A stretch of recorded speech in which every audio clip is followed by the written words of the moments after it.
امام فخر الدین رازی رحمت اللہ تعالیٰ نے بڑی پیاری حدیث لکھی ہے. کہتے ہیں نبی پاک صلی اللہ علیہ وسلم کے پاس ایک شخص آیا, اس نے کہا یا رسول اللہ میں نے کلمہ پڑھنا ہے پر 4 چیزیں ہیں جو مجھ سے چھوٹتی نہیں اور آپ ان کو حرام کہتے ہیں. حضور آپ حکم کریں کیا کروں؟ فرمایا چل تو بول وہ کیا ہے؟ کہنے لگا جی میں شراب کا بھی عادی ہوں. معاذ اللہ. بولیے استغفر اللہ. سارے بولیے میں شراب کا عادی ہوں, مجھ سے چھوٹتی نہیں. اور پھر کہنے لگے میں چوری کا بھی عادی ہوں, جاتی نہیں. اور تیسری بات یہ کہ میں معاذ اللہ ثم معاذ اللہ زنا کا بھی عادی ہوں. اور چوتھی میرے اندر بیماری ہے کہ میں جھوٹ بہت بولتا ہوں. یہ عادتیں چھوٹتی نہیں. میں ان کے ہوتے ہوئے کلمہ کیسے پڑھوں؟ آپ کے دین میں یہ شدید بری چیزیں اور مجھ سے چھوٹتی نہیں تو کیا حکم ہے؟ میرے محبوب علیہ السلام کو اللہ نے بڑی حکمت عطا فرمائی, بڑا نوازا ہے نبی پاک. حضور نے بڑے خوبصورت جملے کہے. فرمایا کہ سودا کر دے میرے ساتھ. عرض کی حضور حکم ہو. فرمایا 4 میں سے ایک چھوڑ دے, کلمہ پڑھ لے, سودا کر لے. کب حضور حکم کرے کون سی؟ صحابہ کہتا ہے وہاں گھوم رہے تھے کہ یہ کیا بات ہے, 4 چیزیں حرام میں قطعی ہے. حضور کہتے ہیں ایک چھوڑ دے, میں ایک وعدہ کر. کہا یا رسول اللہ حکم کرے. تو صحابہ کہتے ہیں جب حضور نے کہا ایک چھوڑ دے تو ہم پھر تجزیہ کر لیتے کہ شراب بڑی گندی ہے, زنا بڑا گند ہے, چوری کسی کے حق میں ڈاکہ ہے, ظلم ہے. لیکن میرے نبی پاک علیہ الصلوۃ والسلام نے کیا خوبصورت فرمایا. فرمایا چل تو جھوٹ چھوڑ دے. کیا چھوڑ دے؟ اللہ اکبر. فرمایا جھوٹ چھوڑ دے.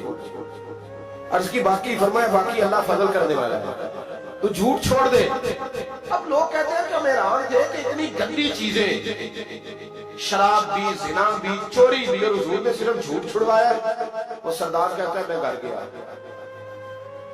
شراب کی بوتل پہ ہاتھ ڈالنے لگا.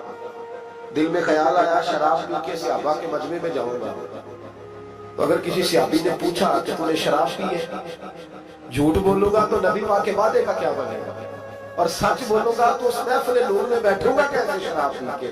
کہتے 2-3 دفعہ ہاتھ بڑھایا پر مزہ نہیں آیا.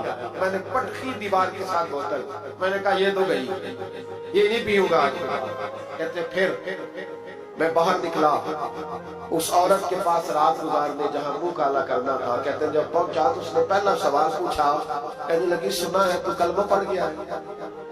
کہتے بس وجود چکنا چور ہو گیا. کہتے بجلیاں دوڑ گئی. میں نے کہا اگر جھوٹ بولوں تو حضور کے وعدے کا کیا بنے گا؟ محبوب نے کہا جھوٹ نہیں بولوں, اگر سچ بولوں تو پھر اس کے قریب کیسے جاؤں؟ کہتے وہاں سے بھی لوٹ آیا.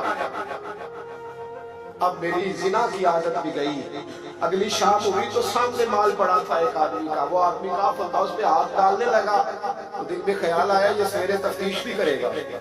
اگر پوچھتا مجھ تک آ گیا کہ تو نے تو نہیں چوری کی, تو جھوٹ تو میں بول ہی نہیں سکتا. حضور سے وعدہ کیا ہے, اور سچ بولوں گا تو میری آبرو کیا بچے گی؟